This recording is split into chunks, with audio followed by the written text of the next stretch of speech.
नमस्कार विद्यार्थी मित्रांनो, आपल्या डबल ओ अकॅडमीच्या ई लर्निंग प्लॅटफॉर्मवरती तुम्हा सर्वांचं सहर्ष स्वागत आहे। तर अंगणवाडी पदभरती 2026 याच्यामध्ये ठाणे विभागातून किंवा ठाणे जिल्ह्यातून सगळ्यात महत्त्वाचा अपडेट आलेला आहे बघा। ठाणे जिल्ह्यामध्ये जी काय असणारी अंगणवाडी पदभरती 2026 होणार आहे, यामध्ये याबाबतची पात्रता, जागा, त्याचबरोबर परीक्षेचा पॅटर्न आणि पदे याबाबतची माहिती आपण आपल्या आजच्या या व्हिडिओच्या माध्यमातून पाहणार आहोत। चला तर मग बघा काय सांगितलं जातं, तर अंगणवाडी पदभरती 2026 जिल्हा ठाणे। तत्पूर्वी आपल्या डबल ओ अकॅडमीच्या ई लर्निंग प्लॅटफॉर्मवरती खास रक्षाबंधन दिनानिमित्त माझ्या लाडक्या सर्व बहिणींच्यासाठी 777 रुपयांची ही बॅच या ठिकाणी देण्यात आलेली आहे। या बॅच मध्ये आपण लाईव्ह आणि त्याचबरोबर रेकॉर्डेड स्वरूपामध्ये लेक्चर्स अवेलेबल करून देतो।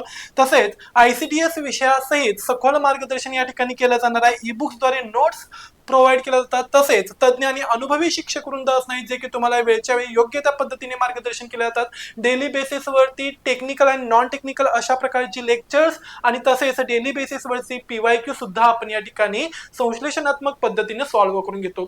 जर का तुम्हाला ही 777 रुपयांची बॅच जॉईनिंग करायची असेल तर आजच स्क्रीनवरती दिलेल्या नंबरवरती कॉन्टॅक्ट करा आणि 777 रुपयांची ही जी काही बॅच असणार आहे, ही बॅच तुम्ही काय करू शकताय तर जॉईनिंग करू शकताय आणि याची व्हॅलिडिटी संपूर्ण वर्षभर असणार आहे। चला तर मग बघा काय सांगितलं जातं, तर जे काय असणार महाराष्ट्र महिला व बाल विकास विभाग असणार आहे, या विभागाने जुलै आणि ऑगस्ट महिन्यातील 2026 या कालावधीमध्ये राज्यभरातील 4943 पदांच्या जवळपास 1015 सेविका आणि 3928 मदतनीस या भरतीचे मुख्य वेळापत्रक जाहीर केले आहे।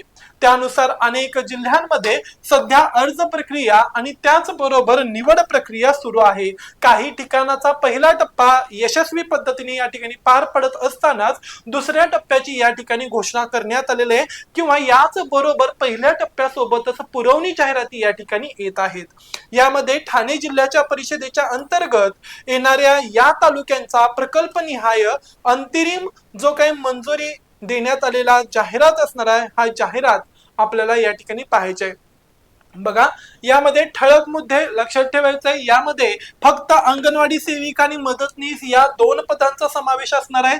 या ठिकाणी मानधनी तत्वावरती असणार आहेत। यांना मदतनीस या पदासाठी 7500 इतकं मानधन असणार आहे।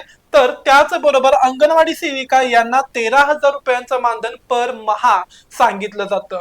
त्याच्यानंतर शैक्षणिक पात्रता बघा, अंगणवाडी सेविका मदतनीस पदासाठी स्थानिक महिला उमेदवारांसाठी किमान 10वी ते 12वी उत्तीर्ण असणं गरजेचं आहे आणि त्याचबरोबर बघा अंगणवाडी सेविकेसाठी काय असणार तर 12वी आणि पदवी सांगितली जाते आणि मदतनीस या पदासाठी 8वी ते 10वी उत्तीर्ण हा क्रायटेरिया या ठिकाणी लावला जाऊ शकतो। ठाणे जिल्ह्यातील अंगणवाडी भरती ही प्रामुख्याने शहापूर, भिवंडी, कल्याण, मुरबाड या तालुक्यांसाठी अंगणवाडी सेविका आणि मदतनीस भरतीची जाहिरात येत्या काही आठवड्यात किंवा सप्टेंबर किंवा ऑक्टोबर 2026 च्या पहिल्या आठवड्यामध्ये स्थानिक पातळीवर टप्प्याटप्प्याने प्रसिद्ध होण्याची शक्यता आहे। ठाणे जिल्ह्यामध्ये शहरी आणि ग्रामीण प्रकल्प असे दोन्ही मिळून या ठिकाणी 100 ते 150 पेक्षा जास्त जागा रिक्त असण्याची शक्यता आहे। यामध्ये शहापूर जो काही तालुका, या शहापूर तालुक्यामध्ये अंदाजे 30 ते 50 जागा असण्याची शक्यता सांगितली जाते। ग्रामीण भागात अंगणवाडी मदतनीस पदांची आवश्यकता जास्त असते। तर भिवंडी तालुक्यामध्ये 40 ते 60 जागा रिक्त असू शकतात। यामध्ये नागरी प्रकल्पांमध्ये नवीन बाल विकास केंद्रांमुळे जागा आणखीन वाढू शकण्याची शक्यता वर्तवण्यात येते। अर्जासाठी लागणारी पूर्वतयारी आणि महत्वाची जी काही कागदपत्रे आहेत ती बघा, तर जाहिरात आल्यावरती अर्ज करण्यासाठी कमी वेळ मिळणार आहे आणि त्यामुळं लवकरात लवकर स्वतःची कागदपत्रे तयार ठेवायची। शैक्षणिक पात्रता मदतनीस पदासाठी या ठिकाणी बघा 10वी ते 8वी उत्तीर्ण सांगितलं जातं। तर सेविका पदासाठी 12वी आणि पदवी उत्तीर्ण यांचे गुणपत्रक आणि प्रमाणपत्रक दोन्हीची आवश्यकता असणार आहे। स्थानिक रहिवासी दाखला, तुम्ही ज्या अंगणवाडीच्या केंद्राच्या कार्यक्षेत्रात राहता तिथलाच रहिवासी दाखला असणं गरजेचं आहे। रेशन कार्ड, मतदान ओळखपत्र, तहसीलदार दाखला इत्यादी गोष्टी या ठिकाणी अनिवार्य आहेत। वयाचा पुरावा 18 ते 40 वर्षाच्या दरम्यान वय असणे आवश्यक आहे। शाळा सोडल्याचा दाखला किंवा जन्म दाखला यासाठी मागवला जाऊ शकतो। जातीचा दाखला, आरक्षित प्रवर्गातून अर्ज करायचा असल्यास या ठिकाणी तुमचा जातीचा दाखला सुद्धा तुम्हाला अवेलेबल करणं गरजेचं आहे।